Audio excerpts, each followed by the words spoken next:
आज मैं आपको एक स्वादिष्ट मिठाई की स्वादिष्ट रेसिपी बनाना सिखाऊंगी।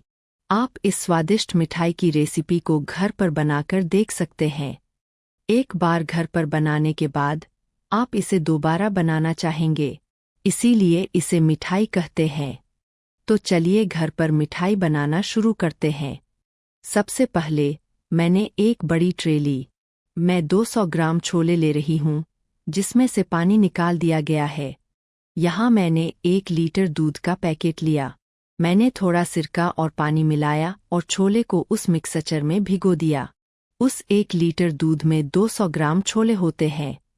अब छोले को बहुत अच्छे से मैश करके नरम करना है, ताकि छोले में गांठें न पड़े। इस तरह मैं छोले को लगभग 5 से 6 मिनट तक बहुत अच्छे से गूंद रही हूँ। फिर मैं आपको दिखाती हूँ। मैंने छोले को लगभग 5 मिनट तक बहुत अच्छे से गूंद लिया। आप देख सकते हैं कि छोले का मिक्सचर काफ़ी नरम हो गया है। अब मैं 100 ग्राम चीनी दे रही हूँ। मेरे पास जितने छोले हैं, आपको उनका आधा हिस्सा लेना है और चीनी को बहुत अच्छे से मिलाना है। चीनी को बहुत अच्छे से मिलाना है। अब छोले और चीनी के मिक्सचर को एक तरफ रखना है, ताकि चीनी पिघल जाए। अब मैंने इसे एक तरफ रख दिया है और इस बीच मैं खीर बनाऊंगी। उसके लिए मैंने एक फ्राइंग पैन लिया। मैंने फ्राइंग पैन में 1 कटोरी पानी डाला और उस कटोरी में मैंने पाउडर वाला दूध डाला। लगभग 100 ग्राम पाउडर वाला दूध है। इसका क्या होगा? खीर बहुत जल्दी तैयार हो जाएगी। हालांकि अगर आप चाहें तो आप खीर को नॉर्मल दूध से भी बना सकते हैं। तब इसमें थोड़ा ज़्यादा समय लगेगा और पाउडर वाले दूध की खीर बहुत जल्दी तैयार हो जाती है। आपको दूध को पानी के साथ धीमी आंच पर बहुत अच्छे से मिलाना है। जब यह बहुत अच्छे से मिल जाए तो मैं खीर में 100 ग्राम चीनी डाल देती हूँ और चीनी को भी बहुत अच्छे से मिलाना है और इसके पिघलने का इंतज़ार करना है। इसे अच्छे से मिलाने के बाद मिक्सचर में थोड़ा सा इलायची पाउडर डाल दें। इससे खीर का टेस्ट भी अच्छा हो जाएगा और मैं इसे दोबारा खाऊंगा और मुझे संदेश खाना भी पसंद आएगा। यह बहुत अच्छे से मिल गया है। अब मैं 1 चुटकी इलायची पाउडर डाल रहा हूँ। इलायची पाउडर भी अच्छे से मिल जाना चाहिए। फिर आंच को मीडियम से तेज़ रखें और लगातार चलाते हुए मिक्सचर को खीर में गाढ़ा होने दें। खीर बनाना बहुत आसान है। आप घर पर भी ऐसे ही पाउडर मिल्क खीर बनाकर देख सकते हैं। यह खाने में भी काफ़ी अच्छी लगती है। मैं इसे करीब 3 से 4 मिनट बाद दिखा रहा हूँ। मिक्सचर पहले से काफ़ी गाढ़ा हो गया है। इसे इस तरह से चलाने से मिक्सचर और भी गाढ़ा और पूरी तरह सूखा हो जाना चाहिए, ताकि यह फ्राइंग पैन से अलग हो जाए। मैंने इसे मीडियम आंच पर करीब 5 मिनट और चलाया। आप देख सकते हैं कि मिक्सचर फ्राइंग पैन से अलग हो गया है। इसका मतलब है कि खीर तैयार है। अब आंच बंद कर दें और मैं मिक्सचर को एक बड़ी ट्रे में नीचे उतार रहा हूँ। मैंने इसे उस ट्रे के एक तरफ रख दिया है जिसमें मैंने छोले मिलाए थे और मैंने फ्राइंग पैन को अच्छे से धोकर साफ कर लिया है। अब उस फ्राइंग पैन में छोले और चीनी जो मैंने मिलाई थी डाल दीजिए और चलाते रहिए। और जब चीनी पूरी तरह पिघल जाए तो आप देखेंगे कि मिक्सचर से पानी अलग हो रहा है और इस तरह आपको मीडियम से तेज़ आंच पर चलाना है। फिर मिक्सचर बहुत जल्दी सूख जाएगा। फिर से मिठाई बनाने की रेसिपी बहुत आसान है। आपको इसे दुकान से खरीदने की भी ज़रूरत नहीं है। आप एक दिन घर पर यह मिठाई बनाकर देख सकते हैं। इसे बहुत कम समय में कम चीज़ों से बनाया जा सकता है और यह खाने में बहुत अच्छी लगती है। आप देख सकते हैं कि मिक्सचर से पानी अलग होने लगा है। इसका मतलब है कि चीनी पिघल गई है। अब मैंने आंच धीमी रखी है और मैं मिक्सचर में 50 ग्राम पाउडर मिल्क डाल रही हूँ। पाउडर मिल्क डालने से छोले का मिक्सचर बहुत अच्छे से तैयार हो जाएगा। मिठाई बनाने में भी आसानी होगी।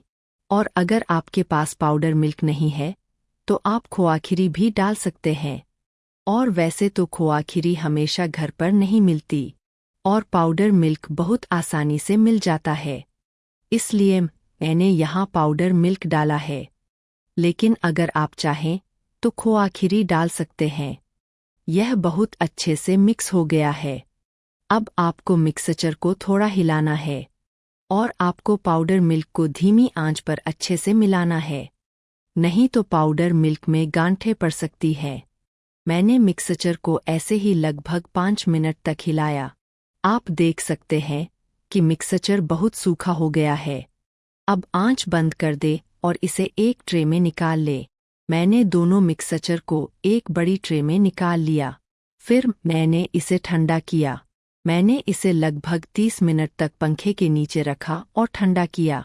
अब सबसे पहले मैंने खीर के मिक्सचर से थोड़ा सा मिक्सचर निकाला और ऐसे ही आपको इसे गोल बॉल जैसा बनाना है। हर खीर बॉल को गोल बॉल जैसा बनाना है और बचे हुए चने के मिक्सचर को ऐसे ही हाथों से अच्छे से गूंथना है।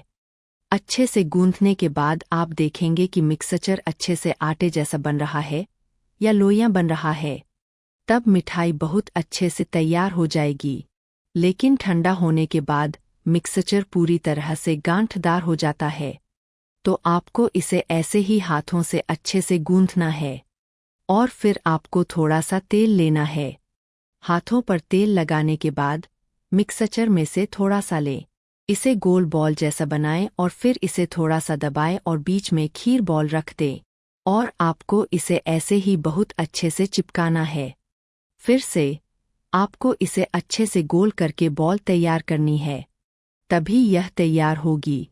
मैं यह संदेश फिर से खाऊंगा। अब मैं आपको फिर से मिठाई बनाना सिखाऊंगी। इसके लिए आपको फिर से थोड़ा सा चने का मिक्सचर लेना है और चने का मिक्सचर लेने के बाद सबसे पहले उसे अपने हाथों से ऐसे गोल बॉल जैसा बना ले।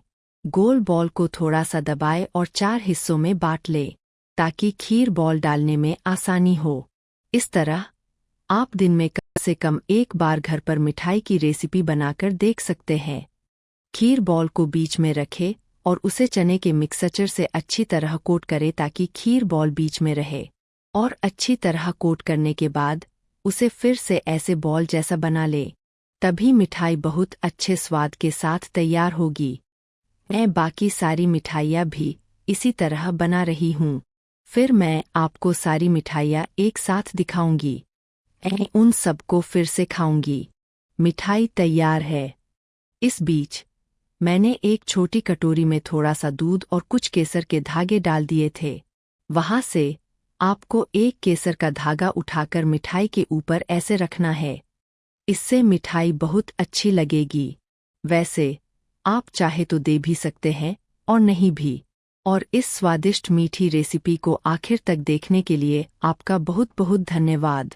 अगर आपको यह पसंद आए तो अगर आप फेसबुक पर रेसिपी देख रहे हैं तो प्लीज़ पेज को फॉलो करें। अगर आप इसे यूट्यूब पर देख रहे हैं तो प्लीज़ चैनल को सब्सक्राइब करें। नई रेसिपी के लेटेस्ट अपडेट सबसे पहले पाने के लिए इसके आगे बेल आइकन दबाएं। अब मैंने एक मिठाई काटकर आपको दिखाया है कि मिठाई कितनी खूबसूरती से तैयार हुई है। यह खाने में जितनी अच्छी लगती है, खाने में भी उतनी ही अच्छी लगती है। अगर आप इसे घर पर बनाते हैं तो मुझे कमेंट बॉक्स में बताना न भूले कि आपको यह कैसी लगी। आज मैं आपको दिखाऊंगी कि एक नरम, फूली हुई, रसीली ब्लैक जैम स्वीट रेसिपी कैसे बनाते हैं, जिसका स्वाद बिल्कुल दुकान वाली स्वीट रेसिपी जैसा होता है। इस तरह आप घर पर स्वीट रेसिपी बनाने की कोशिश कर सकते हैं। यह बनाने में जितनी आसान है, खाने में उतनी ही स्वादिष्ट है। मुझे उम्मीद है कि आपको मिठाई की रेसिपी पसंद आएगी। सबसे पहले मैंने एक बड़ी प्लेट में 200 ग्राम छोले लिए हैं। अब आपको छोले को अच्छे से मैश करना है और आपको छोले में कुछ चीज़ें मिलानी हैं। अब मैं ब्लैक जैम मीठा बनाने के लिए ज़रूरी कुछ चीज़ें डालूंगी। सबसे पहले मैं 3 चम्मच आटा दे रही हूँ, लेकिन आप इससे ज़्यादा आटा नहीं दे सकते। मैंने यहाँ 200 ग्राम छोले लिए हैं और इसलिए मैंने यहाँ 3 चम्मच आटा दिया है। अब मैं 1 चम्मच सूजी दे रही हूँ और मैं 3 चम्मच पाउडर वाला दूध दे रही हूँ। पाउडर वाला दूध पूरी तरह से ऑप्शनल है, आप दे सकते हैं या नहीं। हालांकि अगर आप ब्लैक जैम मीठा बनाते समय पाउडर वाला दूध देते हैं तो इसका स्वाद ज़्यादा अच्छा आता है। और मैंने थोड़ी सी इलायची पाउडर डाली है और मैं 1/4 चम्मच बेकिंग पाउडर दे रही हूँ, 1/4 चम्मच बेकिंग सोडा। फिर आपको सब कुछ एक साथ बहुत अच्छे से मिलाना है, पानी नहीं मिला सकते। इस तरह से आपको सूखी चीज़ों को अच्छे से मिलाकर आटा गूंथना है। आटा थोड़ा नरम और चिपचिपा होना चाहिए, तभी मिठाई बहुत अच्छे से तैयार होगी। आप देखिए, इस तरह से सूखी चीज़ों को मिलाने के बाद मिक्सचर बिल्कुल वैसा ही हो गया है। आपको समझ जाना चाहिए कि आटा तैयार है। अब आपको इस मिक्सचर को एक तरफ रख देना है। मैंने इसे लगभग 10 मिनट के लिए रखा है। अब मैं आपको 10 मिनट बाद दिखाऊंगी। अपने हाथ में थोड़ा सा तेल लें और तेल को अच्छे से ब्रश करें। फिर अपने हाथ में थोड़ा सा मिक्सचर लें और इसे गोल बॉल जैसा बना लें।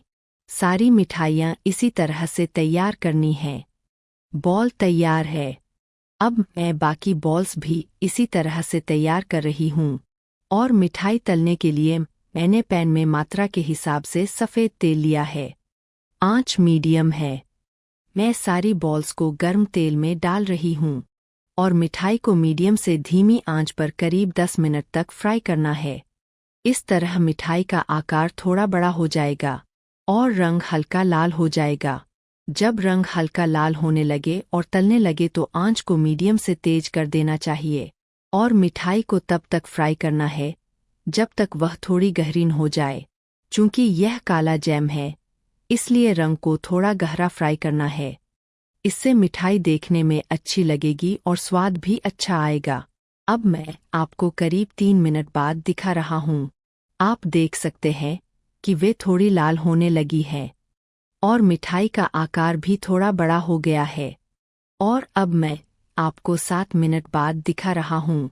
मैंने उन्हें ऐसे ही करीब 10 मिनट तक मीडियम से धीमी आंच पर फ्राई किया। मिठाई काफ़ी लाल हो गई थी। फिर मैंने आंच को मीडियम से तेज कर दिया और मिठाई को तब तक फ्राई किया जब तक वह थोड़ी गहरीन हो जाए। उन्हें इससे ज़्यादा गहरा फ्राई करने की ज़रूरत नहीं है, क्योंकि ठंडा होने के बाद मिठाई थोड़ी गहरी हो जाएगी। तो आपको उन्हें इस तरह से थोड़ा लाल काला तलना है। ठंडा होने के बाद मिठाई काली हो जाएगी। मैंने सभी तली हुई मिठाइयों को एक तरफ रख दिया। मैंने पैन में 300 ग्राम चीनी डाली और मैंने लगभग 400 मिलीलीटर पानी डाला। मैंने जितनी चीनी ली थी उससे थोड़ा ज़्यादा पानी डाला और मैंने आंच को मीडियम से तेज़ रखा और लगभग 3 मिनट तक चाशनी को अच्छे से उबाला। इसमें चीनी पिघल गई है और चाशनी थोड़ी कुरकुरी हो गई है। फिर आंच बंद कर देनी चाहिए और सभी तली हुई मिठाइयों को गर्म चाशनी में डाल देना चाहिए। सबसे पहले मिठाई में चीनी डालकर 1 मिनट तक पकाएं। फिर आंच बंद कर दें और आंच बंद करने के बाद ढक्कन बंद करके करीब 1 घंटे के लिए छोड़ दें। इससे मिठाई चीनी को अच्छे से सोख लेगी और वे काफ़ी नरम, फूली हुई और रसीली हो जाएंगी। अब मैं आपको 1 घंटे बाद दिखा रहा हूँ। 1 घंटा हो गया है। मैंने पैन का ढक्कन खोला। आप देख सकते हैं कि मिठाई भारी हो गई है, क्योंकि जब मैंने पहली बार मिठाई को चाशनी में डाला था तो मिठाई चाशनी पर तैर रही थी, लेकिन अब वे भारी हो गई है। आपको समझना होगा कि ब्लैक जैम मिठाई पूरी तरह से तैयार है। अब मैं एक मिठाई काटकर दिखा रहा हूँ कि यह कितनी खूबसूरती से तैयार है। अगर आपको इस मिठाई की रेसिपी पसंद आई, अगर आप फेसबुक पर रेसिपी देख रहे हैं तो प्लीज़ पेज को फॉलो करें। अगर आप इसे यूट्यूब पर देख रहे हैं तो प्लीज़ चैनल को सब्सक्राइब करें।